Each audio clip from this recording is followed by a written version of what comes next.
I'm happy to see my experiences from part 1 got some attention. Wasn't expecting this stuff to actually get any traction. I'm mainly here to vent and have a place to catalog the stuff that happens around my house.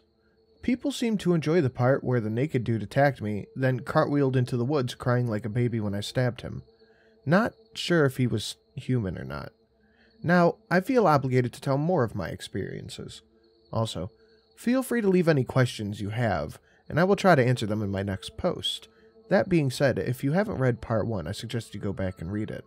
I'm going to tell the following experiences as if you already know about the other ones I have written about on this property. This place is not normal after all, and it takes some getting used to. Now that the intro is out of the way, I think we can start with Camo. And Camo is a fucking nuisance. First time I came into contact with him was during the first white-tailed deer season I had on my property.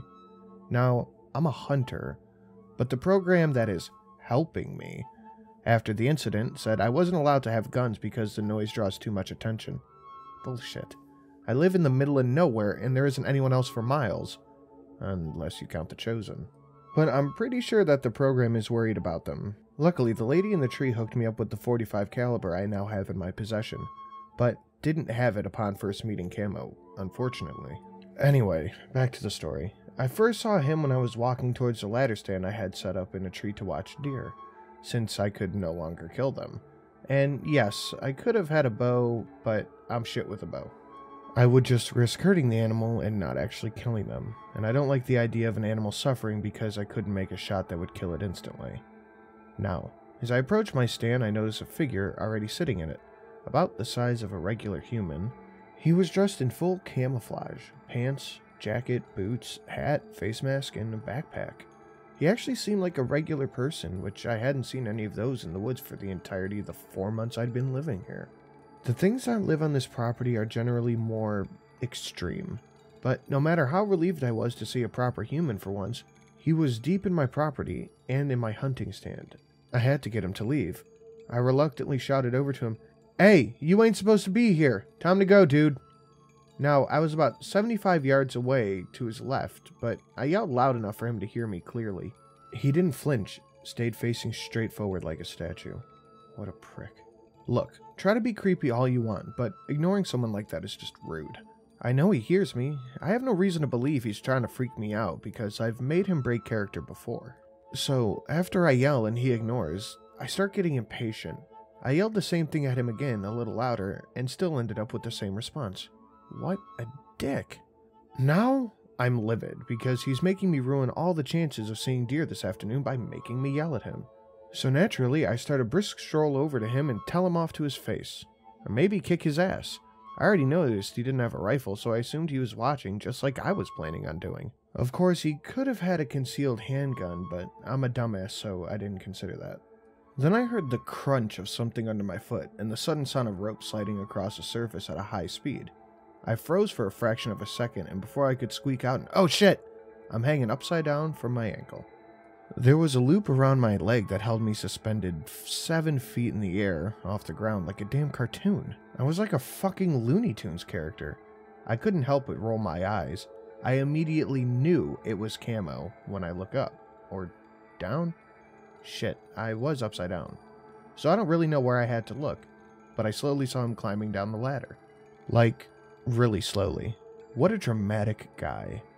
If he wasn't so obsessed with appearance, he probably could have killed me. That's what I think he wanted to do anyway.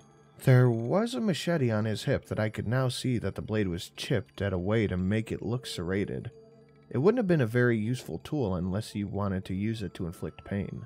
I think that the biggest flaw in Camo's trap, though, was that he didn't consider the fact that 99% of people who live alone in the woods learn that carrying a large knife at all times is a necessary thing if you want to stay alive. I wish I could tell you that I did a flip after I cut myself down and landed on my feet like some sort of badass, but I didn't. I landed on the back of my neck and my vision went dark for like 15 seconds. Which I guess was enough time for Tweedle Dumbass to finally get to the bottom of my ladder stand.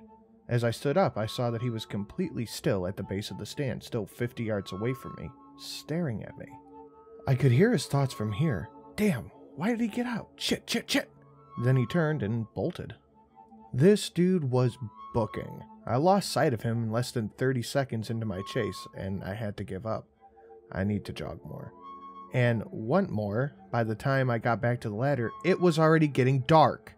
I didn't even get to watch any deer. I've seen Camo on multiple other occasions as well, but I figured him out. He got me at first, but his traps aren't really that sneaky.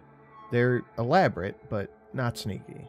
He always appears in an area that I plan on hunting in. Don't know how he knows I'm gonna be there, but I stopped questioning stuff on this land a long time ago. And I always notice him long before I get to the location. Again, I have no idea how he plans this shit out. Secondly, there is always a trap set somewhere directly between when I first spot him and his actual location. Like, if I were to draw a line from him to where I see him from, the trap will always be in that line. Also, another important thing to realize is that none of his traps are fatal. They're all meant to keep me from escaping, but not kill me. They do hurt though. One time, I almost stepped in a bear trap he had set out, and it for sure would have broken my leg if it had got me. The non-fatal part was his downfall. I had figured out that he didn't want me to die in a trap. He probably wanted to do the deed himself. Or maybe do something else, but he really didn't want me dead in a trap. So all I really had to do to get him riled up was die in a trap, right? After the lady in the tree hooked me up with a pistol a little over a year and a half ago, one of the first problems I wanted to solve was the creator of the various nets, ankle snares, and holes that attempted to contain me many times before. And I knew exactly how I was going to do it. One of Camo's reoccurring traps was a large 11-foot deep hole covered by a large amount of suspiciously patterned sticks and leaves that could literally be seen 100 yards away. I just had to wait till he used that trap again. After a swinging log that I think was supposed to knock me out, and another net that was meant to land on top of me, I might add that that net was made out of wire so I couldn't cut through it, but it also had a glare from the sunlight that made it impossible not to see. I finally came across the trap I was looking for. 4 weeks after I got the gun, I find myself walking towards an 11-foot hole trying to pretend I didn't see it. Suddenly, I start falling. I was ready for the fall and let out a loud yell as I traveled downwards.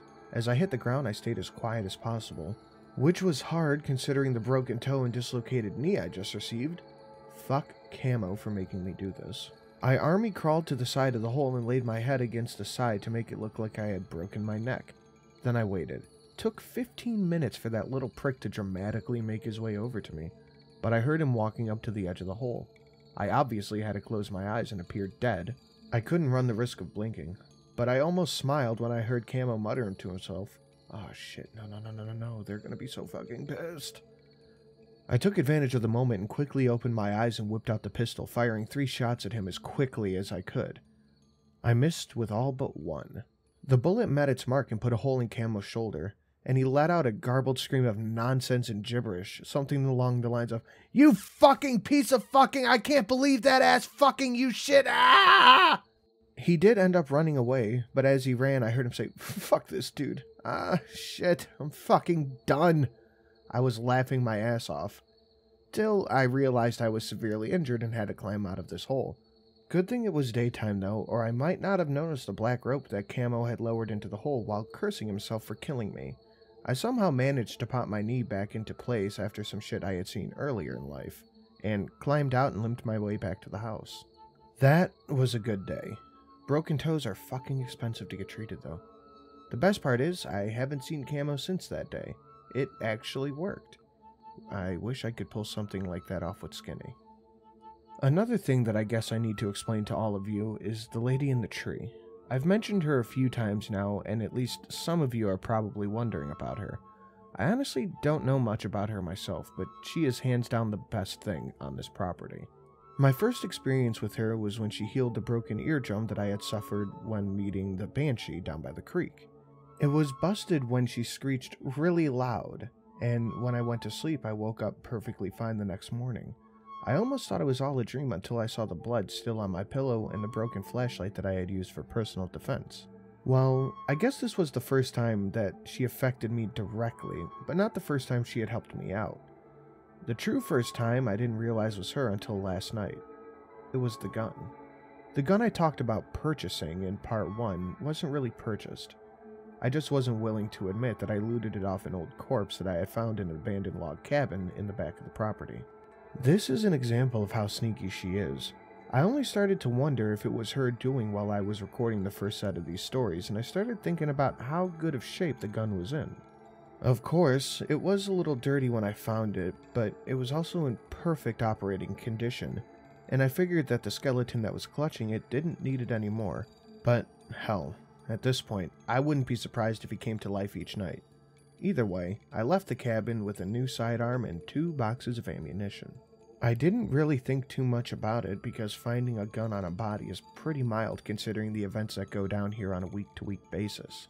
But yesterday, I started questioning the real origins of the gun.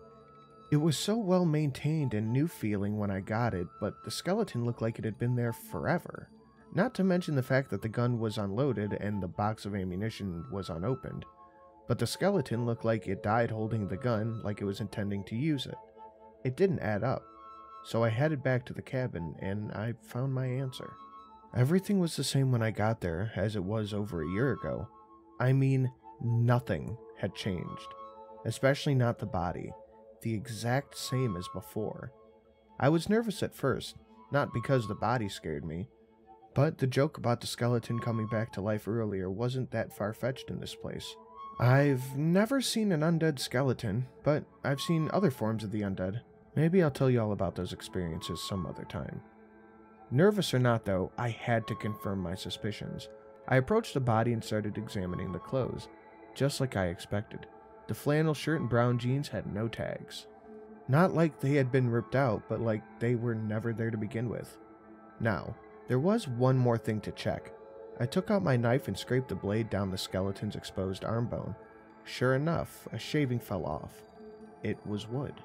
The entire skeleton was made of wood and painted a lightish brown, among other discolorations, to make it look like the real deal.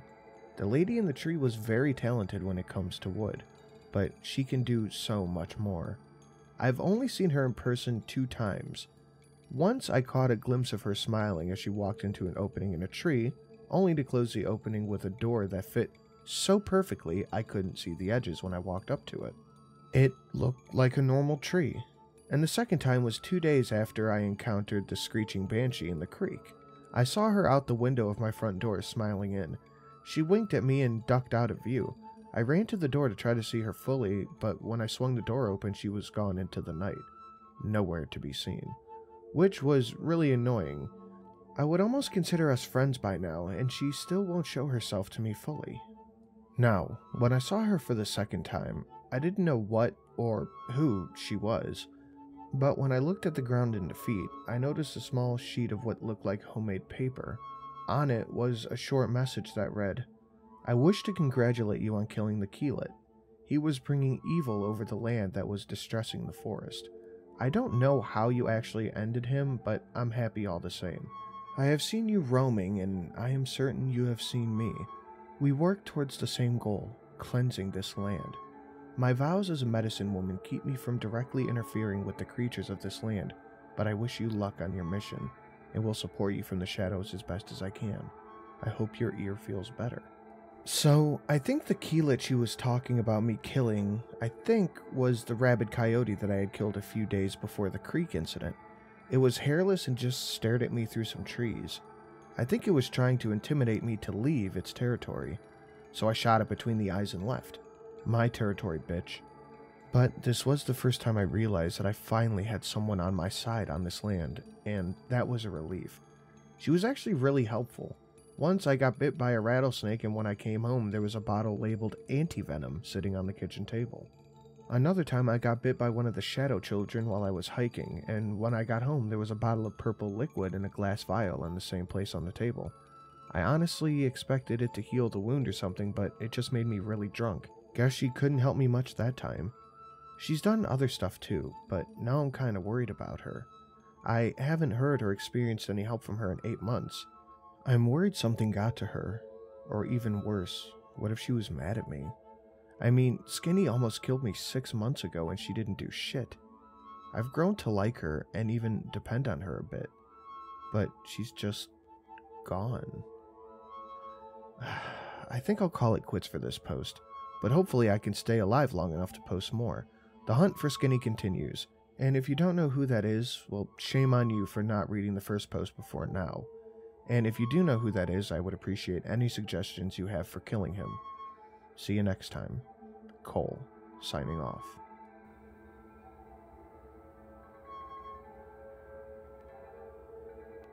Guys, this is only a part 2 of just a multi-part series. Make sure you go show the author some love over on Reddit, and if you want to support me, all that stuff's down in the description. Make sure you follow me on Twitter, @RealCreepsin.